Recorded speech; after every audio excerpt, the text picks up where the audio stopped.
In 2013, a shocking crime rocked a small Massachusetts town, altering lives forever. We explore the unsettling case of Philip Chisum, a 14-year-old high school student from Danvers who committed a dreadful act that sent shockwaves through the community. Philip Chisum, just 14 years old and a 9th grader at Danvers High School in Massachusetts, moved there recently from Tennessee. In 2013, something terrible happened. Chisum did something unthinkable. He took the life of his 24-year-old math teacher, Colleen Ritzer. On that day, Ritzer had innocently asked Chisum to stay after school, not knowing about the dark intentions he harbored. Armed with a box cutter, Chisum followed his teacher into a school bathroom and committed a horrifying act of violence. The details are chilling, revealing a deeply distressing incident that shocked the community. The school, a place meant for learning and safety, became the setting for a tragic event that would be etched into the town's memory. This senseless act of violence shattered the trust within the school walls, leaving everyone grappling with the unimaginable. The town, once peaceful, was now marked by an event that would have a lasting impact on its residents.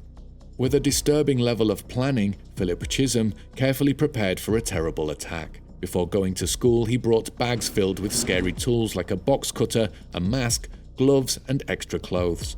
Imagine, he had all these things ready. Security cameras recorded his every move, showing how calculated and cold-hearted the whole thing was. Chisum didn't just stick to one set of clothes during the crime, he switched outfits several times, and that makes it even scarier. It's tough to understand how someone so young could plan and carry out something so frightening and detailed. The unsettling details show that he thought a lot about what he was doing, making it seem he deliberately planned the whole thing. This kind of careful planning shocked everyone because it's hard to believe someone his age could come up with something so terrible. The details paint a clear picture of a well-thought-out and intentional act, leaving everyone in disbelief about the level of thinking that went into such a horrifying event. After a very mean attack, Chisum heartlessly threw away Mrs. Ritzer's body in a trash can hidden in the woods behind the school. First, people noticed that both Chisum and Mrs. Ritzer were gone, and that got everyone worried. They found blood in the school bathroom and close to the woods, making them even more concerned.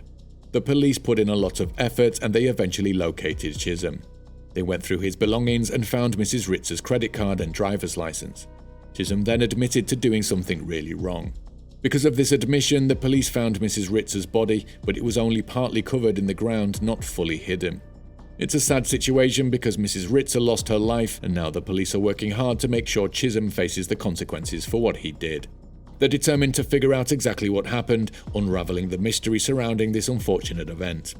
The focus is on bringing justice for Mrs. Ritzer and her family, a difficult task that requires careful investigation and dedication from the law enforcement team. This story highlights the challenges the police face in solving crimes and ensuring that those responsible face the necessary consequences. It's a somber reminder of the importance of their work in seeking justice for victims and their families. People who disagreed with Chisum said he was tricky and only cared about himself, suggesting he had a bad reason for what he did.